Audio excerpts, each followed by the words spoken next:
Hi and welcome to my channel, Teresa's Crafty Cabana. Today we're going to be going over how to use oil pastels as a resist, and the texture that we're going to be taking is from Stencils and Embossing Folders today.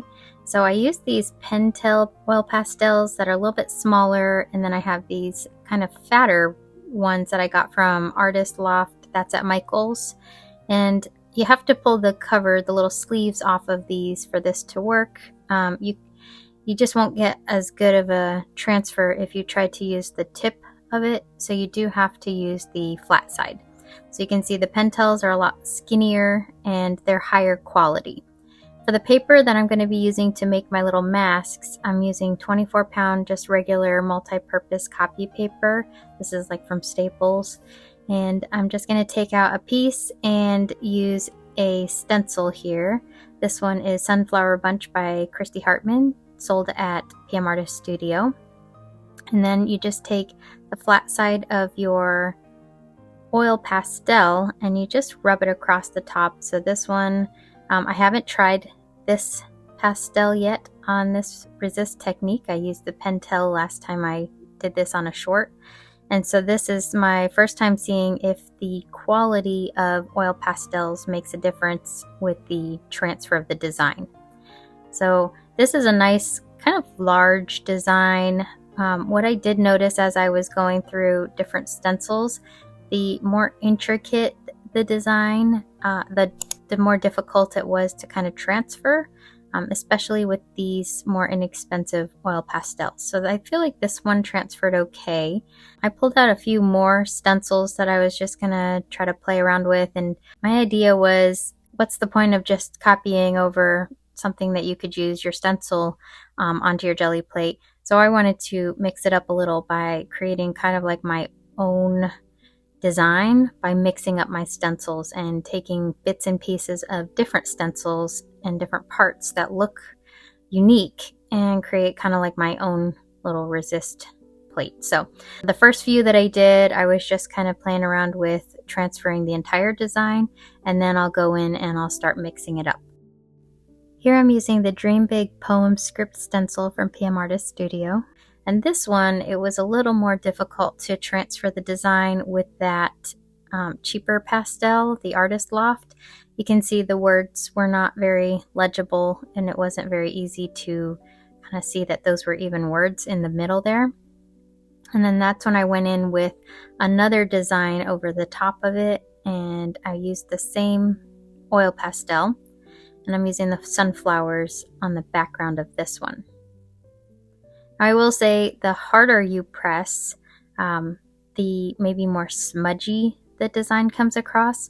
So as I was doing this, I learned that it's better to go with a light touch and then go a little bit harder, and then just make sure you're not moving your stencil around.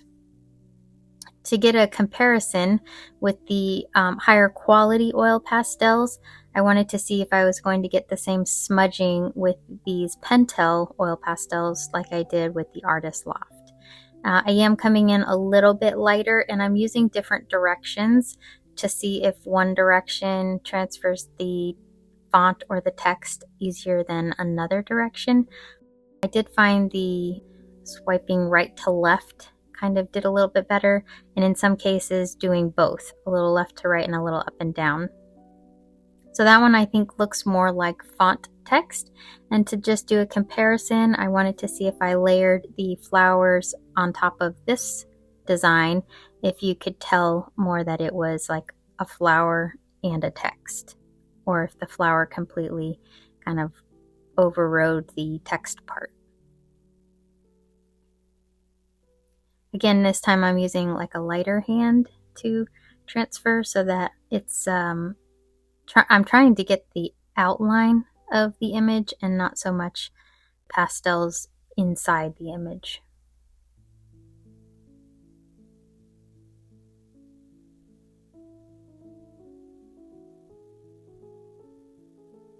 I definitely think that the Pentel transfer, it looks a lot cleaner than the Artist Loft. The Artist Loft looks a little bit messy. You can kind of tell that there's the 3 circles where the flower centers are, But on the Pentel one, you can see more of the details, like the flower petals. You can see a little bit of the font through it still.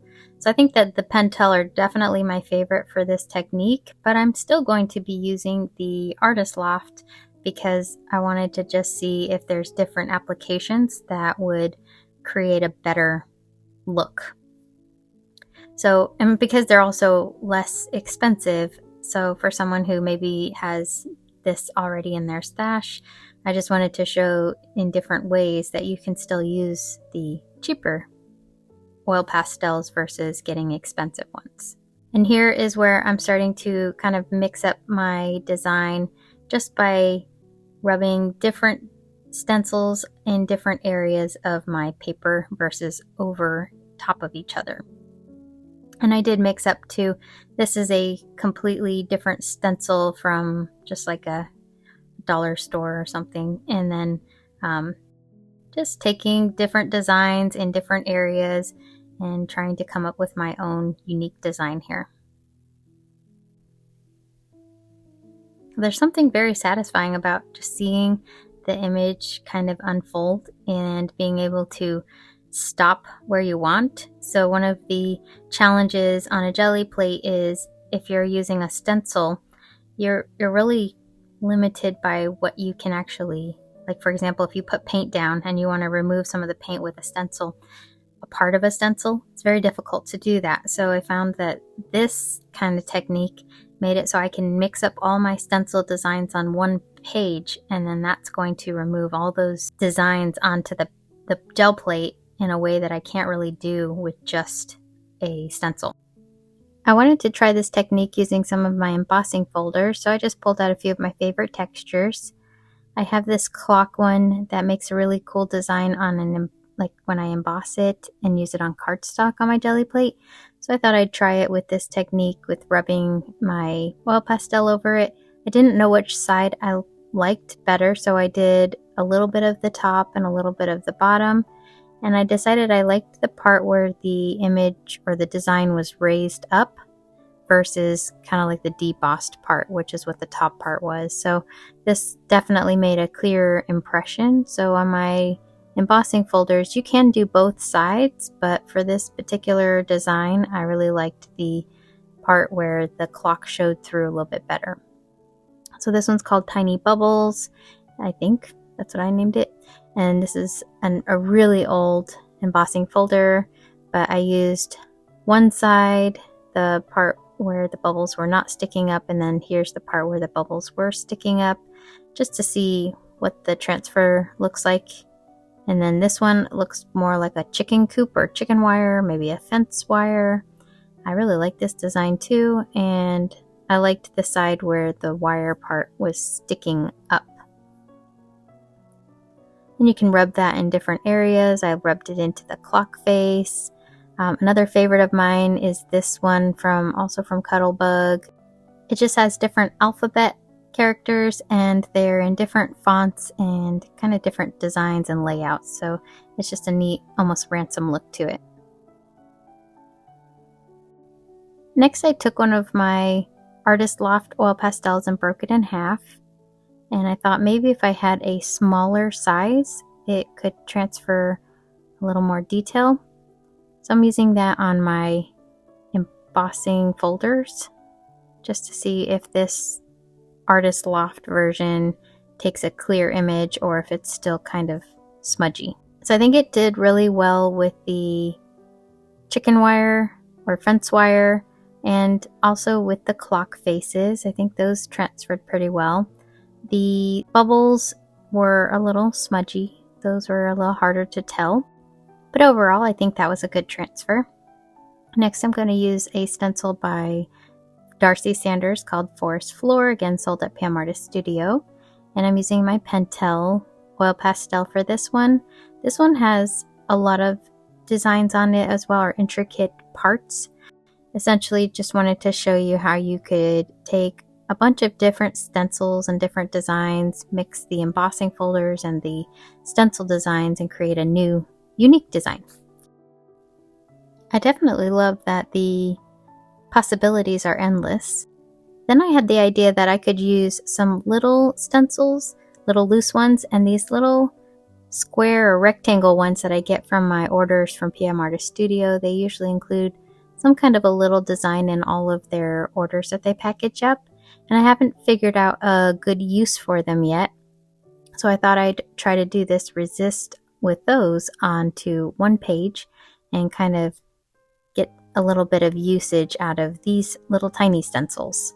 And then I could mix it up with my little flowers. These are from Christy Hartman's Sunflower Gate, and you get 3 loose little sunflowers with that stencil set. And then these are Back to the Numbers by Carrie the Crafter. So there I was able to kind of mix those up. And to finish off this design, I'm going to use this Cacti stencil by Christy Hartman and just use parts of it. I think this makes such a unique design when you just use little parts of it. Almost like squiggly lines. For my prints today, I'm going to be using this set from Master's Touch, sold by Hobby Lobby, and it has all the colors that I need, and including some metallics, a silver and a gold. So to get started, I'll use my 5x7 jelly plate. I'm going to use 2 browns, my Burnt Sienna and Raw Umber.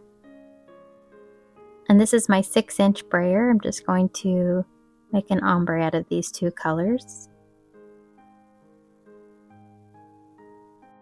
Then I just picked out one of my resist papers, and I'm just going to lay that on top, and I'm going to let it set for 10 seconds. You could let it set up to 15 or maybe even 20 seconds, but I just kind of counted to 10, rubbed it a little bit, not very hard. I didn't want to press in like with a Baron or anything like that, just lightly touching the surface.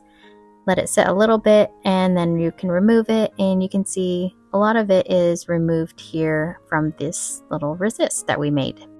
The paper I'll be using to pull all of my prints is this 32-pound Hammermill copy paper. I'm storing mine in these space-saving closures that I got on Amazon. I'll link them below. They hold about 50 pages, but what I do is I kind of pre-trim my 5x7 pages, and I just take an 8.5 by 11 and cut it in half, and then those are pre-trimmed, ready to use on my jelly plate. Now for my colors, I'm using a yellow, a green, and a rouge color to make kind of like an ombre on this, and I just want to have one. It'll be a total of 2 layers, just the top layer and then the layer behind it to pull the print. So I'm kind of starting out basic, and then I'll take on more techniques as I kind of progress with this. So here you can see the dark layer, the brown, is on the top, and then behind it are the colors. And I think that looks really nice. That's 2 layers. So next I want to pull in some gold. So I'm going to use this gold on the background here. This will be actually the foreground. I'll use another one of my resist pages. This one has some of the clocks and the fence or chicken wire on it.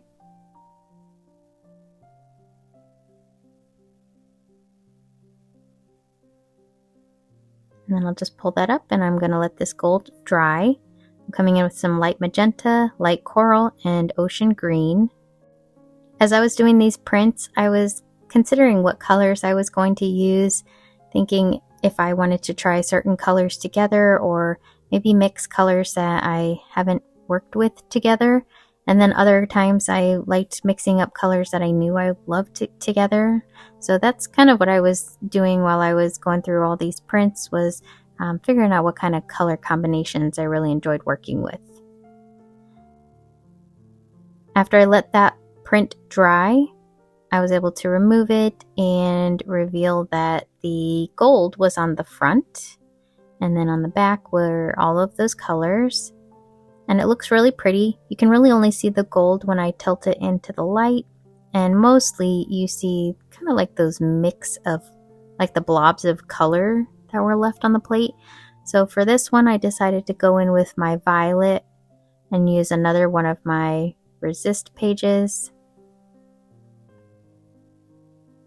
The violet is a darker color, and so while the paint was still wet on that resist, design, I went in with that same Gelli print and just try to pull up that darker purple design over the top. And I think that worked out really well. And it kind of makes those blobs of color not as obvious. It looks a little more interesting with that layer on top. So next I'm going to create another Gelli print here with Lake Blue and Viridian. Again, I'm going to make an ombre out of these two colors.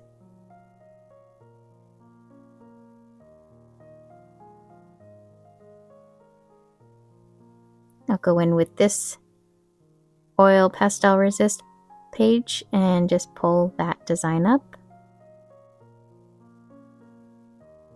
After that dried, I added my rouge, orange, yellow deep, and gold. I'll ombre those colors together.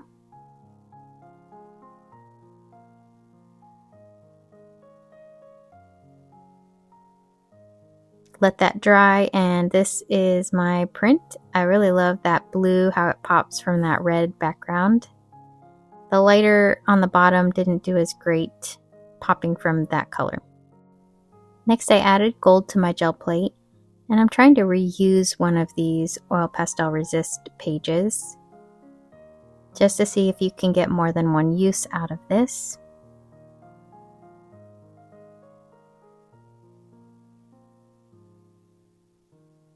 The design was not very apparent from what I could see, but I also used a really light color, the gold. So you could see a little of the gold transferred, but it wasn't as bold of a transfer like that first one. Just created a subtle look. Next I'm using my yellow medium, yellow deep, light coral, and ocean green, and I'm just making dots around my gel plate with the different colors. And I'm going to use a 2-inch sprayer to mix up and move my paints around the gel plate.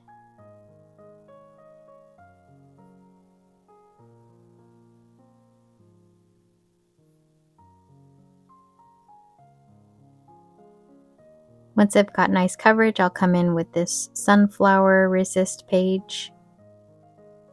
And after that dried, I added Viridian and Milky White.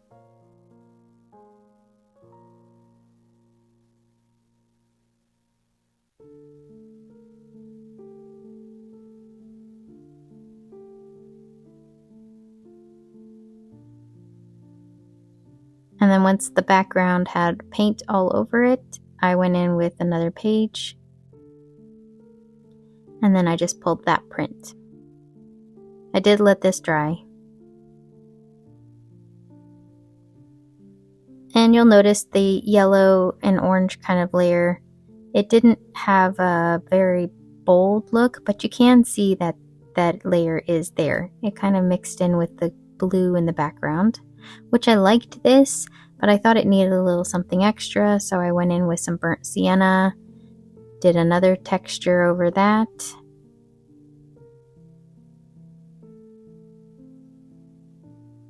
And while that was still wet, I went over the top of this sunflower background.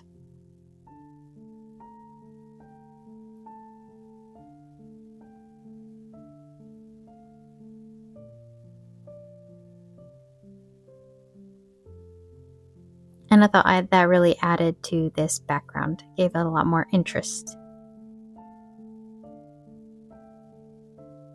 So for my next print, I'm going to start with violet. I started realizing the darker color on the top layer gives the best overall look.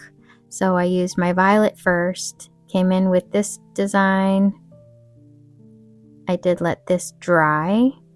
Then I came in with some different colors, milky white, light coral, scarlet, and rouge. Did kind of the same thing where I just mixed up the colors on the plate.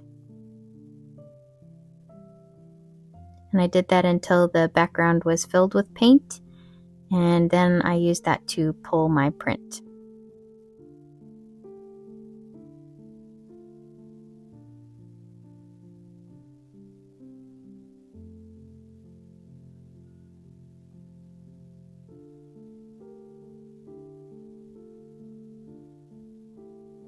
And I really like how the purple stands out on that front layer. But you can see how the colors that I mixed up in the background didn't do a perfect mixing, but I kind of like how that looks. Looks a little messy. They did want to go in with some gold over the top of that. I love how the gold makes this new layer when you tilt it in the light. I'm using my other sunflower resist that I made.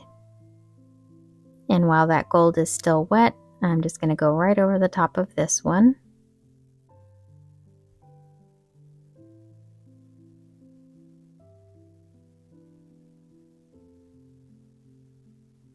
And there you can see the flower in gold. It kind of shines in the light, but it disappears a little bit when you don't have it shining in the light. So it adds a nice subtle background detail without taking away the purple and the pinks. Now I have this darker green called Phthalocyanine green, and I'm going to use this texture on that one.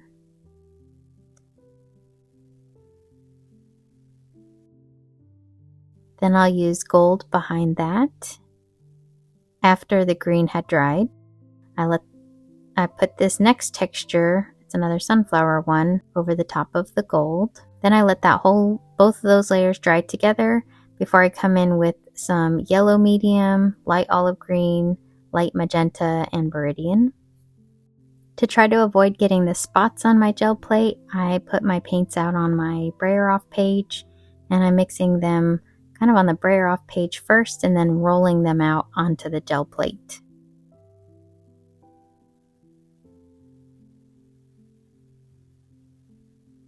Once I have the background covered in paint, I'll pull that print up. I do let it dry. And you can see I don't have as many blotchy spots by doing it this way. The green, the texture or the design didn't really come through very well, but you can see in the light the gold in the background picking up some of that light.